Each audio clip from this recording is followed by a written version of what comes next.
오늘의 주요 뉴스입니다. 대한의사협회가 의대 증원에 반발하며 오는 18일 전국적으로 집단 휴진에 나서기로 했습니다. 정부는 깊은 유감을 표하며 전공의가 복귀할 경우 어떤 불이익도 주지 않겠다고 재차 강조했습니다. 심한 기침이 오랫동안 이어지는 백일해가 올해 크게 유행하고 있습니다. 지난해 같은 기간보다 105배나 증가했는데 나이가 어릴수록 사망률이 높아 예방접종을 놓치지 말아야 합니다. 인공지능이 올여름 폭염이 평년보다 더 많이 발생하고 7월에는 폭우 우려까지 있다고 전망했습니다. 장마가 지나간 8월에는 푹푹 찌는 가마솥 더위가 예년보다 더 자주 발생할 것으로 예측해 철저한 대비가 필요합니다. 가사를 입력하면 30초 만에 노래를 만들고 인공지능이 탑재된 CCTV가 부정행위를 감독하는 등 AI의 발전이 다양한 분야에 영향을 미치고 있습니다. 하지만 기대만큼이나 AI가 인간을 위협할 수 있다는 불안감이 커지면서 전 세계가 AI의 위험성에 대한 논의를 본격화하고 있습니다.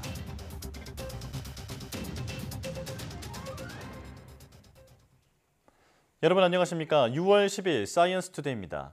대한의사협회가 정부의 의대 증원 정책에 반발하며 오는 18일 집단 휴진에 나서기로 했습니다. 의사들이 전국적으로 집단 행동에 나서는 것은 지난 2020년 이후 4년 만입니다. 김주영 기자가 보도합니다. 의대 증원에 반대하고 원점 재검토를 요구해온 대한의사협회가 대규모 집단 행동에 나서기로 했습니다. 전국 개원이 봉지기 등과 함께 오는 18일 휴진을 하고 같은 날 총걸기대회를 열기로 한 겁니다. 이제 더 이상 물러날 곳이 없다. 우리는 범의료계 투쟁 특별위원회를 구성해 모든 수단과 방법을 총동원한 총력 투쟁을 전개해 나갈 것임을 강력하게 밝힌다. 전국 의사들이 대규모 집단 행동에 나서는 것은 지난 2020년 이후 4년 만입니다. 의협 회원들은 휴진 의향을 묻는 투표에 역대 가장 높은 수준인 63%가 참여했고 이 중 절반을 크게 넘는 73%가 찬성의 뜻을 밝혔습니다. 물론 개원이 등 회원들이 실제 얼마나 참여하느냐에 따라 여파는 달라질 수밖에 없습니다. 하지만 서울대 의대, 서울대병원이 하루 먼저 휴진에 돌입하는 등 전국 의대 교수들까지 동참 의사를 밝히고 파급력이 만만치 않을 것이라는 분석입니다. 549명이 전체 셧다운에 참여하겠다는 거는 실제 해석을 해보면 대부분의 환자를 보시는 서울대학교 교수님들은 참여를 하겠다 이런 말씀입니다. 다만 18일 이후 휴진이 계속될지는 정부의 입장 변화에 달려있다고 여지를 남겼습니다. 휴진 발표에 앞서 정부가 강한 유감을 표한 데 대해서는 문제의 책임을 의사에게 돌리고 있다며 비판했습니다. 정부의 당근책 역시 앞서 여러 차례 밝혔던 방안들인데다 당시에도 의협과 전공의들이 별다른 반응을 보이지 않았던 만큼 설득이 효과를 나타낼지는 의문입니다. 결국 의료계가 사실상 최후의 수단까지 꺼내든 상황에서 정부가 갈등 조정에 실패할 경우 국내 의료 체계에는 큰 타격이 불가피할 전망입니다. YTN 김주영입니다. 정부는 의료계 총파업 방침에 대응해 대국민 기자회견을 열고 깊은 유감을 표했습니다. 의료 현장으로 돌아오는 전공의들에 대해서는 어떠한 불이익도 없을 거라며 조속한 복귀를 거듭 촉구했습니다. 김대겸 기자입니다. 의료계가 총파업을 예고한 당일 정부는 한 발 앞서 대국민 기자회견을 열고 대응에 나섰습니다. 한덕수 국무총리는 의사들의 집단 행동은 국민의 생명을 담보로 한 불법 행위라며 깊은 유감을 전했습니다. 의료계와 환자들이 수십 년에 걸쳐 쌓은 사회적 신뢰가 몇몇 분들의 강경한 주장으로 한순간에 무너져서는 안 됩니다. 한 총리는 강경 분위기 속에서도 침묵하는 다수는 불법 행동에 동참하지 않을 거로 믿는다며 정부 역시 휴진이 현실화하지 않도록 의료계를 설득하고 의료 공백 최소화에도 힘을 쏟겠다고 말했습니다. 복귀 전공의에 대해선 면허 정지 처분을 포함해 어떠한 불이익도 없게 하겠다고 다시 한번 강조했습니다. 앞서 업무 개시와 사직서 수리 금지 명령 철회 등 정부의 과감한 결단에도 별다른 움직임이 없자 재차 설득에 나선 겁니다. 그동안 관행으로 굳어졌던 전공의들의 장시간 근무와 고된 수련 환경도 개선하겠다고 약속했습니다. 의료개혁 특위 논의를 거쳐 전공의 연속 근무와 주당 근무 시간의 단축 방안을 내년 상반기까지 마련하겠습니다. 세부 의료개혁 과제들도 구체화했습니다. 의대 증원으로 인한 교육질 하락 우려에 대비해 8월까지 대학별 교수 정원을 이미 배정한 뒤 채용도 차질 없게 하겠다고 밝혔습니다. 국민을 지키는 필수 의료가 충분한 보상을 받을 수 있도록 10조 원의 재정을 투입해 수가 체계를 전면 개편하겠다고도 덧붙였습니다. 정부는 이 같은 의료개혁 과제들이 모두 마무리되면 응급실 뺑뺑이나 수도권 상경진료 같은 고질적 문제가 해결되고 우리 의료 수준도 한층 더 성장할 거라며 의료계와 국민 동참을 간곡히 호소했습니다. YTN 김대겸입니다. 대한의사협회가 오는 18일 집단 휴진을 할 것이라고 밝힌 것을 두고 환자단체가 극단적 이기주의 행태라고 비판했습니다. 중증질환자연합회는 어제 입장문을 내고 의협의 휴진 결정은 국민을 적으로 돌리는 불법 총파업 선언이라고 지적했습니다. 특히 어느 집단의 이기적 행태로 사회적 신뢰가 무너지고 국민 공동체가 파괴되는 불법을 용인해서는 안 된다며 정부는 의사협회 간부와 파업에 들어가는 의사들에 대해 행정 조치와 사법 처리를 하라고 촉구했습니다. 전염성이 강하고 심한 기침을 보이는 백일해가 올해 크게 유행하고 있습니다. 폐렴이나 중이염 등으로 이어질 수 있는 데다 나이가 어릴수록 사망률까지 높아 예방접종을 반드시 하는 것이 중요하다고 합니다. 김주영 기자가 보도합니다. 100일 동안 기침을 한다는 뜻을 담아 이름이 정해졌을 정도로 백일해는 격렬한 기침이 장기간 이어지는 병입니다. 전염성이 높은데 올해 국내 백일해 환자가 급격하게 늘어난 것으로 파악됐습니다. 5월까지 감염자는 1,365명으로 지난해 같은 기간보다 105배나 증가했습니다. 가장 최근 유행했던 2018년과 비교해도 환자가 6배 넘게 많습니다. 백일해는 환자가 기침할 때 나오는 침에서 주로 전염되는데 콧물, 결막염, 약한 기침으로 시작하지만 심해지면 기관지 폐렴, 중이염, 뇌출혈로까지 이어질 수 있습니다. 제2급이죠. 2급 법정 호흡기 감염증입니다. 예. 그래서 반드시 보건소에 신고를 또 해야 되거든요. 염증이 기관지염과 폐렴 같이 계속 발전할 수 있기 때문에 예. 나중에는 사망할 수 있거든요. 특히 나이가 어릴수록 더 잘 걸리고 사망률도 높습니다. 올해 국내 백일해 환자 가운데 87%가 소아 청소년입니다. 이 때문에 영아시기 3번 등 10대 초반까지 맞아야 하는 6번의 예방접종을 놓치지 말아야 합니다. 아이들과 접촉이 많은 성인도 백신을 맞아야 본인은 물론 병이 아이들에게 퍼지는 것을 막을 수 있습니다. 영아와 접촉할 기회가 많은 가족 중에 부모님, 조부모님, 보육시설 근무자들에게 접종을 좀 특히 권장하고 영아가 이제 면역을 갖고 태어날 수 있도록 가임기 여성분이나 임신부의 접종이 필요합니다. 올해 미국, 중국 등 전 세계적으로 백일해가 유행하고 있어 국내에서도 한동안 유행 가능성이 큰 상황입니다. 전문가들은 더 큰 피해가 나지 않도록 18세 이상 성인이라도 10년마다 재접종을 하는 것이 좋다고 강조했습니다. YTN 김주영입니다. 세계에서 처음으로 H5N2 조류 인플루엔자 바이러스로 숨진 감염자 사망 원인에 대해 멕시코 정부가 만성 질환에 의한 폐혈증으로 결론 내렸습니다. 멕시코 보건부는 현지 시간 7일 H5N2 조류 인플루엔자 확진자는 바이러스 때문에 숨진 게 아니라 여러 장기에서 폐혈증 쇼크를 일으켜 사망했다고 밝혔습니다. 앞서 14년간 고혈압과 당뇨병 등으로 치료를 받던 59살 남성이 지난 4월 17일 발열과 호흡곤란, 설사 증상을 보이다 일주일 뒤 세상을 떠났습니다. 멕시코 보건부는 전문가들이 역학조사를 한 결과 조류 인플루엔자 바이러스는 사망 원인과 관계없다는 결론을 얻었다고 강조했습니다.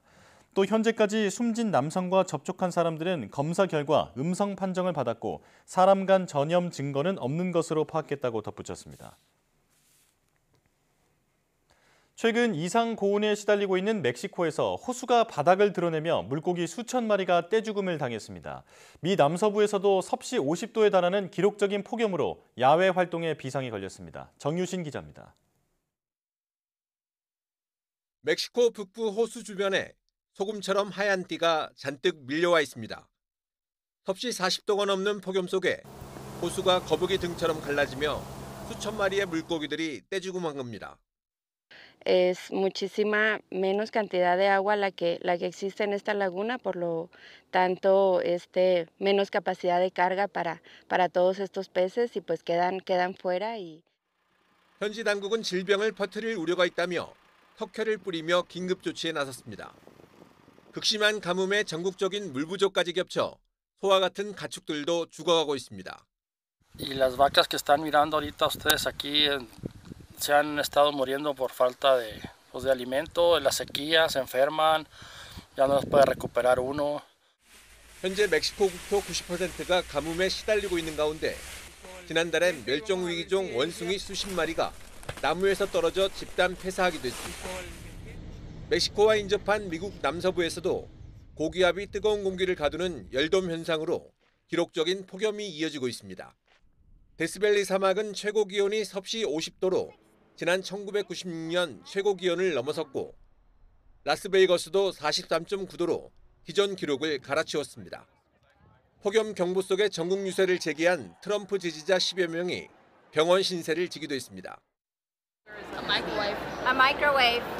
It's hot, and no matter how much water you use to pull yourself off, it dries up, and you're just sweating and cooking out here in the heat.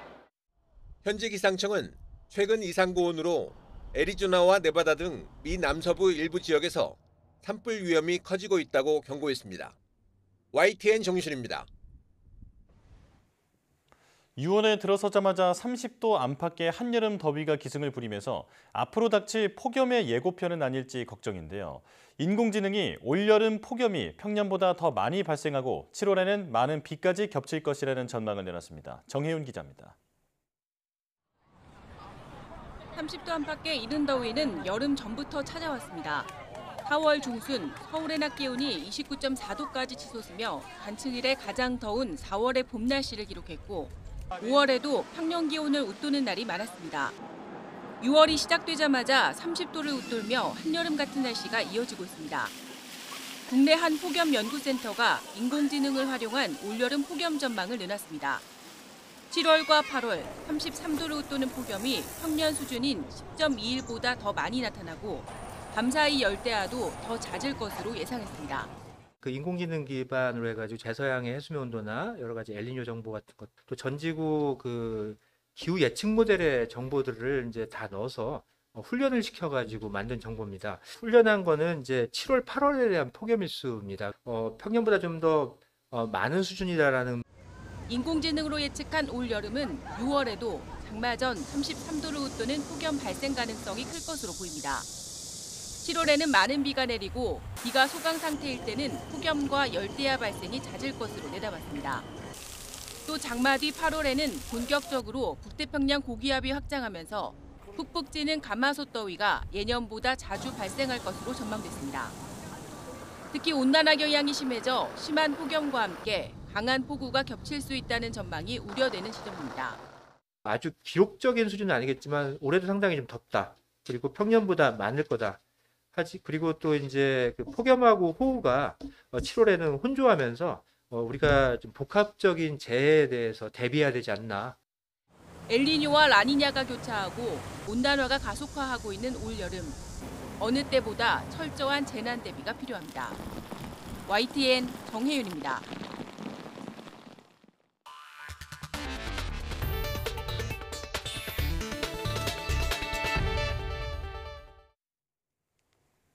유명 가수들의 아바타가 공연하고 AI로 고인이 된 가수를 환생시키는가 하면 메타버스 공간에서 팬미팅이 열리는 등 최근 ICT 기술과 문화 콘텐츠가 접목된 엔터테크 사례가 늘고 있습니다. 이러한 엔터테크를 선도하기 위해 카이스트와 지드래곤이 손을 잡았습니다. 보도에 양회영 기자입니다. 맘마미아로 유명한 그룹 아바는 영국에서 2년째 아바타 콘서트를 열고 있습니다. 아바 멤버들이 모션 캡처 슈트를 입고 춤과 노래를 하면 과거 시절 아바의 아바타가 이를 학습해 콘서트 공연을 소화하는 방식입니다. 멤버들의 피부 질감부터 미세한 움직임까지 그대로 재현하는데 아바타의 움직임을 구현한 특수 공연장이 생생함을 더하고 있습니다. 발전된 AI 기술은 고인이 된 가수를 다시 무대에 세우기도 하고 아바타로 만든 가상 아이돌이 큰 인기를 끄는 일도 늘고 있습니다. 이처럼 AI를 비롯한 VR, 메타버스 등 각종 ICT 기술과 엔터테인먼트가 융합한 엔터테크가 최근 발전하고 있습니다. 국내 엔터테크를 선도하기 위해 카이스트와 가수 지드래곤이 손을 잡았습니다. 카이스트가 개발한 최신 과학기술을 문화 콘텐츠에 접목하기 위해 엔터테크 연구센터를 기계공학과에 세우고 지드래곤을 특임 교수로 임용한 겁니다. 모두에게 도움이 될 수 있는 학생분들과 조금이라도 가까운 중간 브릿지 역할을 할 수 있으면 좋겠고.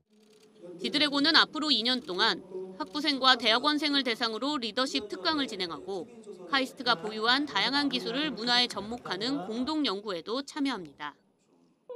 카이스트 역시 한류 아티스트를 주인공으로 한 디지털 트윈 기술과 모션 캡처, 햅틱 기술 등을 활용한 아바타 개발 등을 진행할 계획입니다.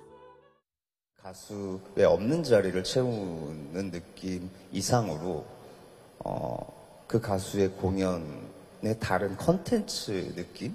약간 부캐라고 할 수도 있는 거고. 과학기술과 만난 K 콘텐츠가 시간과 공간의 경계 없이 확장돼 새로운 빅뱅 효과를 만들어낼 수 있을지 주목됩니다. YTN 사이언스 양우영입니다. AI 기술이 빠르게 발전하면서 대중음악계에도 큰 영향을 미치고 있습니다. 어느 정도로 발전했고 또 어떤 점을 보완해야 하는지 이경국 기자가 취재했습니다. 지인을 통해 최근 음악 생성 AI의 존재를 알게 된 래퍼 타임피버. 기존에 있던 자신의 노래 가사를 넣어 음악을 만들어봤는데 불과 30초 만에 꽤 완성도 있는 노래가 뚝딱 만들어졌습니다. 넌 졸업 후 뭐 하고 살았니? My bro.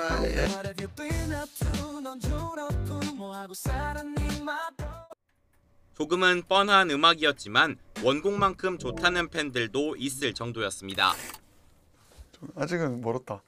근데 와 약간 충격이었죠. 충격이고 놀라기는 또 했고 신선한 라인이나 신선했던 멜로디, 신선했던 뭐 악기 구성 이런 것들이 영감을 저한테 주긴 했습니다. 음악을 만드는 데 사용된 건 수노라는 이름의 생성형 작곡 AI 서비스. 다양한 AI 작곡 서비스가 잇따라 등장하면서 이제 작곡이나 화성학을 공부하지 않아도 쉽게 노래를 만들 수 있는 시대가 됐습니다. 하지만 AI가 워낙 빠른 속도로 발전하다 보니 웃지 못할 해프닝도 벌어졌습니다. 전남교육청이 미래교육 박람회의 주제곡을 찾기 위해 연 공모전. 한 초등학교 교사가 만든 이 노래가 1위를 차지했습니다. 글로컬 교육을 위한 미래를 여는 열쇠.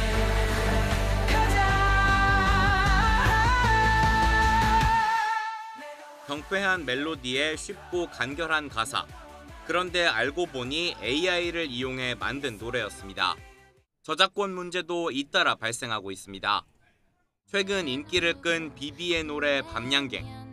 AI를 이용해 다른 가수들의 목소리를 입힌 커버곡이 원곡만큼이나 많은 관심을 끌었습니다.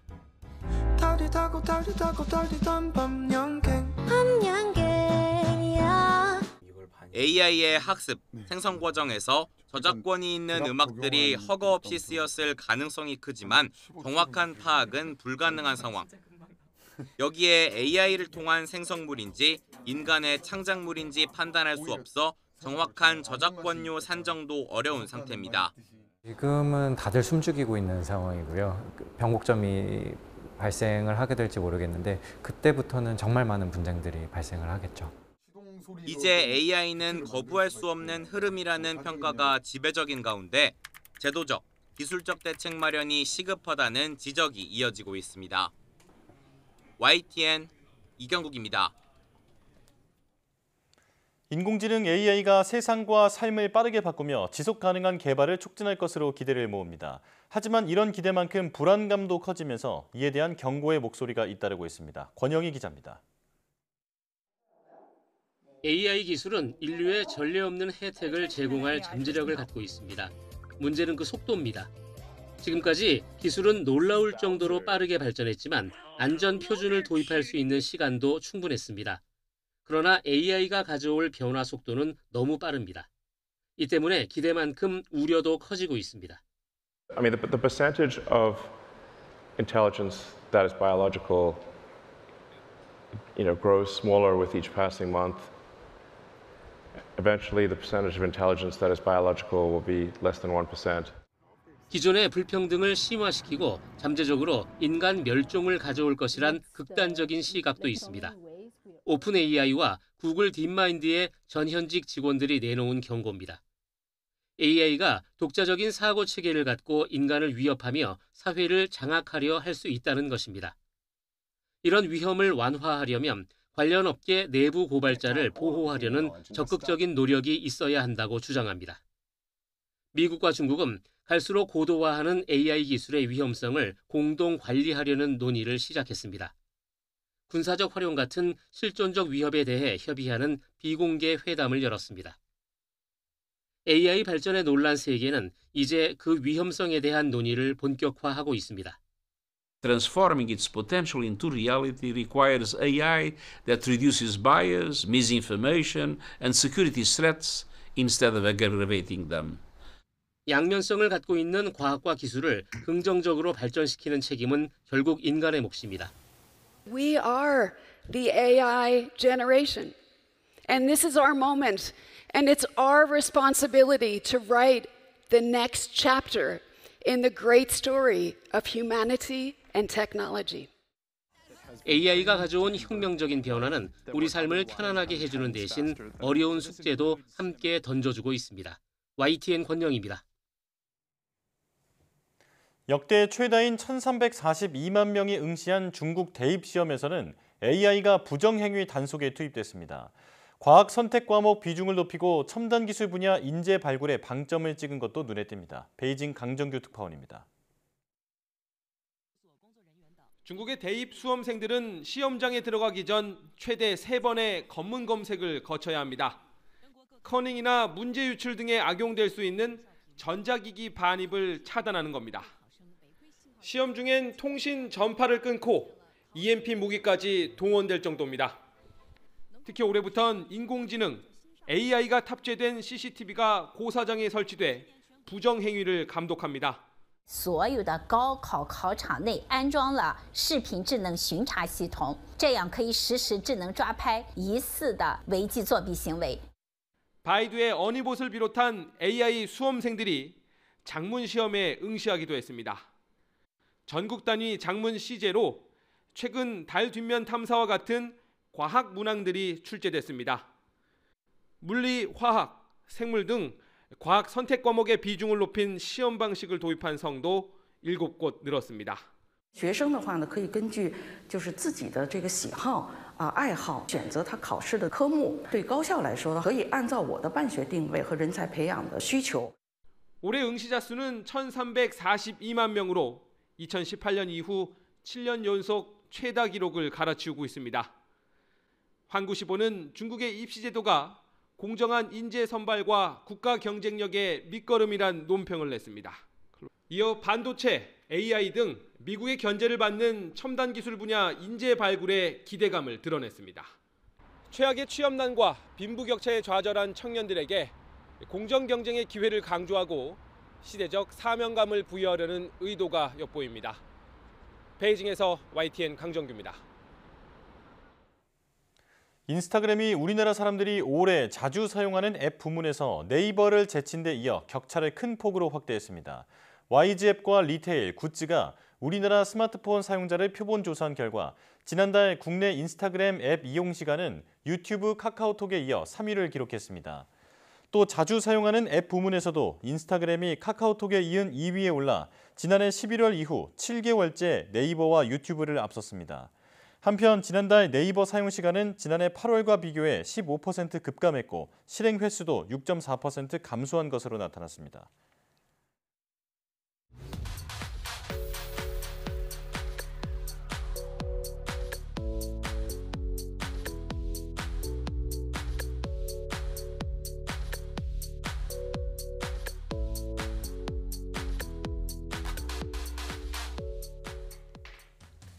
앞서 카이스트와 K-팝 스타 지드래곤이 엔터테크 선도를 위해 손잡았다는 소식 전해드렸는데요.